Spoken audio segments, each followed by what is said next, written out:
முள் தீண்டிய ரோஜா சிறுகதைக்கு உங்களை அன்புடன் வரவேற்பது உங்கள் புவனா. வாங்க கதைக்குள்ளே போகலாம். ஹலோ, சொல்லுமா அபி. ரகுபதி ஃபோனை ஆன் பண்ணி அபியிடம் பேச கௌதமிடமிருந்து ஃபோனை வெடுக்கென பிடுங்கினாள் அபி. கௌதமின் வாயை தன் கைகளால் பொத்தியவள், கொஞ்ச நேரம் பேசாமல் இருங்க. கண்களாலேயே அபி கௌதமிடம் கெஞ்சினாள். அபியின் தவிப்பை ரசித்தவன் தனது 2 கைகளையும் பேண்ட் பாக்கெட்டில் விட்டுக்கிட்டு அபியை பார்த்துக்கிட்டு இருந்தான். கண்களில் சிரிப்போடு அபியை பார்த்து கொண்டிருந்தான் கௌதம். ஹலோ அபி, கேட்குதா? ரகுபதி மீண்டும் கேட்க, கேட்குதுப்பா. எதுக்குமா ஃபோன் பண்ண? ஏதாவது எமர்ஜென்சியா? அதெல்லாம் ஒன்றும் இல்லைப்பா. நீங்கள் காரை ஓட்டுறீங்களா இல்லை டிரைவர் ஓட்டுறாரா? என்னம்மா ஆச்சு உனக்கு? டிரைவர் தான் ஓட்டுறாரு. அதை கேட்க தான்ப்பா ஃபோன் பண்ணேன். சரி, சாப்பிட்டீங்களா? அம்மா அபி, மணி 5 ஆக போகுது. இந்த நேரத்தில் சாப்பிட்டியான்னு கேட்குற? ஏம்மா இப்படி சம்மந்தம் இல்லாமல் பேசுகிற? ஒன்றும் பிரச்சனை இல்லையே? அதெல்லாம் ஒன்றும் இல்லைப்பா. அப்பா, நீங்கள் எப்போ வருவீங்க? ஏம்மா? எனக்கு நீங்கள் இல்லாமல் ஒரு மாதிரி இருக்குது. சீக்கிரம் வந்துடுங்க. ராட்சசி, கட்டின புருஷன் குத்துக்கல் மாதிரி பக்கத்தில் நிற்கிறேன். என்ன 5 வருஷமாக பிரிஞ்சிருக்கிறா. அதை பற்றி கவலை இல்லையா? அப்பாவை பிரிஞ்சு 2 நாள் இருக்க முடியலையா? அம்மா அபி, மனசு கஷ்டப்படாதம்மா. இந்த கல்யாணத்துக்கு போயே தீரணும், வேறு வழி இல்லை. ஞாயிற்றுக்கிழமை சாயந்தரம் நாங்கள் 3 பேரும் வந்துடுவோம். அது வரைக்கும் நீ தான் எல்லாரையும் பார்த்துக்கணும். சரிங்கப்பா, நான் வச்சிடுறேன்.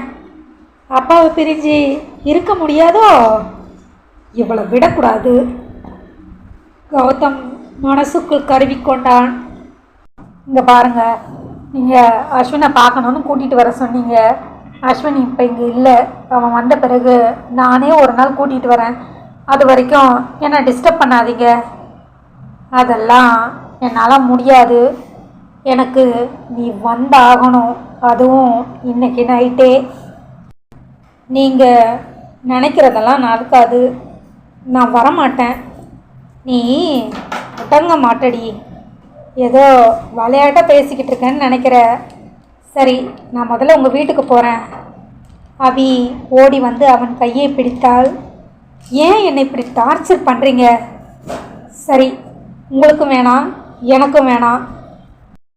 உனக்கு தாண்டி நான் வேணாம், ஆனால் எனக்கு நீ முழுசாக வேணும். கௌதம் ரசனையோடு அவளை மேலிருந்து கீழ் வரை பார்த்தான். அபி உடல் கூச முகத்தை திருப்பி கொண்டாள். என் கூட வர்றதில் உனக்கு என்ன பிரச்சனை? நீங்கள் யாருன்னு எனக்கு மட்டும்தான் தெரியும். மற்றவங்க யாருக்காவது தெரியுமா? திடீர்னு உங்கள் கூட என்னை பார்த்தா என்னை பற்றி என்ன நினைப்பாங்க? அப்போது உனக்கு என் கூட வர்றதில் பிரச்சனை இல்லை. யாராவது பார்த்து எதுவும் சொல்லிடக்கூடாது, அதுதான் பிரச்சனை. அபி, நான் உன் புருஷங்கிறது உனக்கு சுத்தமாக மறந்து போச்சுன்னு நினைக்கிறேன். அடிக்கடி நான் அதை ஞாபகப்படுத்த வேண்டியிருக்கு. அந்த உறவெல்லாம் முடிஞ்சு போய் பல வருஷம் ஆகிப்போச்சு அப்படின்னு நீ தான் சொல்கிற, நான் சொல்லலை. நமக்குள்ள டைவர்ஸ் ஆகி போச்சு இன்னும் இல்லையே. 2 பேரும் வாழ்ந்ததுக்கு அடையாளமாக அஸ்வின் இருக்கான். அதை யாராலும் மறுக்க முடியாது. இப்போது நான் என்னதான் செய்யணும்? என் கூட நீ கிளம்பி வரணும். கல்யாண நாளை நம்ம 2 பேரும் சேர்ந்து கொண்டாடணும்.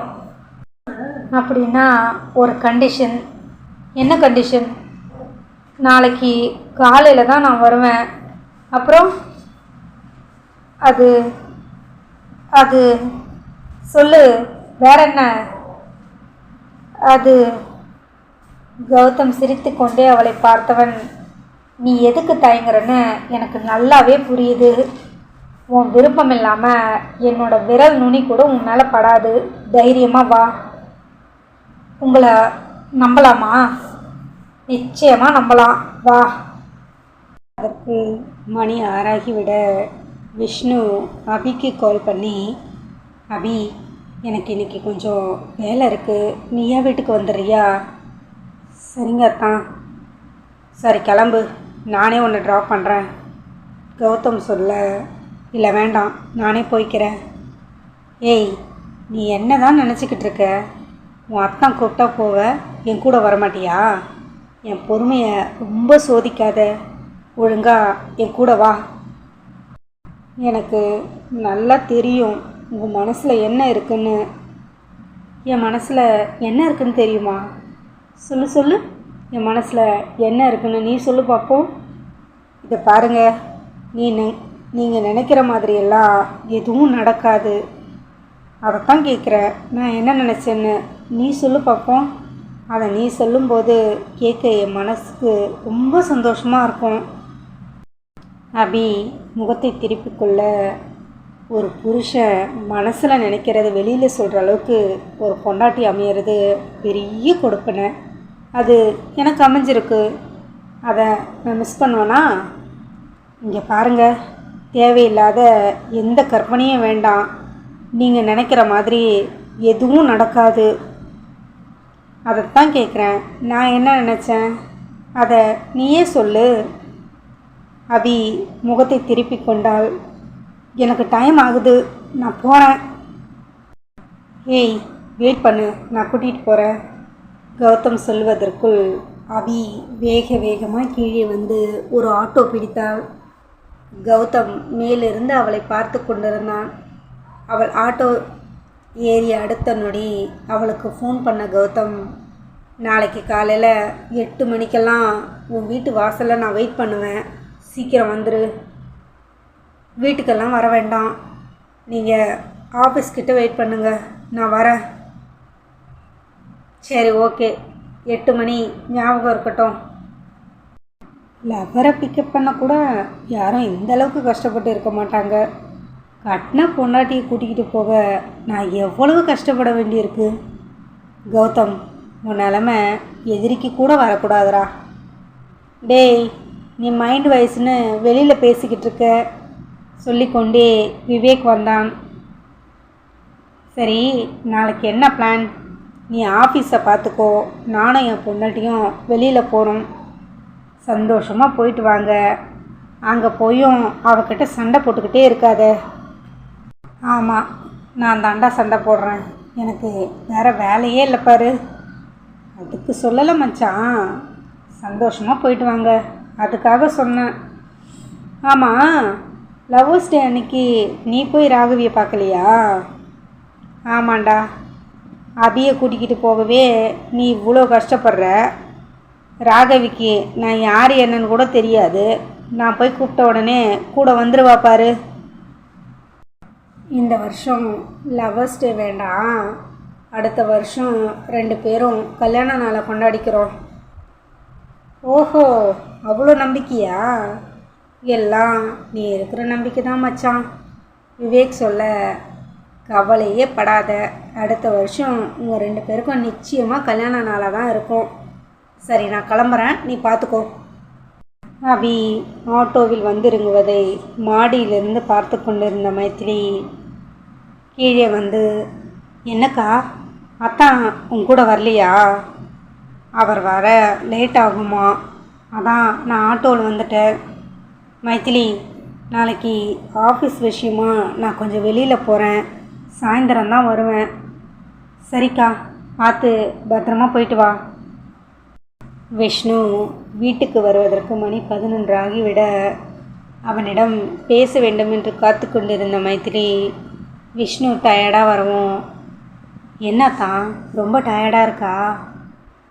ஆமாம் மைத்திலி, மாமா இல்லைல்ல, அதனால் வேலை கொஞ்சம் ஹெவியாக இருக்குது. ஆமாம், நீயே என்ன முழிச்சிக்கிட்டு இருக்க? இல்லாத்தான், உங்கள்கிட்ட கொஞ்சம் பேசணும்னு நினச்சேன். மைத்திலி, நான் ஏற்கனவே ரொம்ப டயர்டாக இருக்கேன், என்னால் இப்போ எதுவும் பேச முடியாது. நீ போய் படு, எதுவாக இருந்தாலும் நாளைக்கு பேசிக்கலாம். சரி, வந்து சாப்பிடுங்க. இல்லை மைத்திலி, நான் வரும்போது சாப்பிட்டு தான் வந்தேன், நீ போய் படு. சொல்லிவிட்டு விஷ்ணு தனது அறையில் புகுந்து கொண்டான். ராத்திரி முழுக்க அபிக்கு ஏதேதோ கெட்ட கனவுகள்.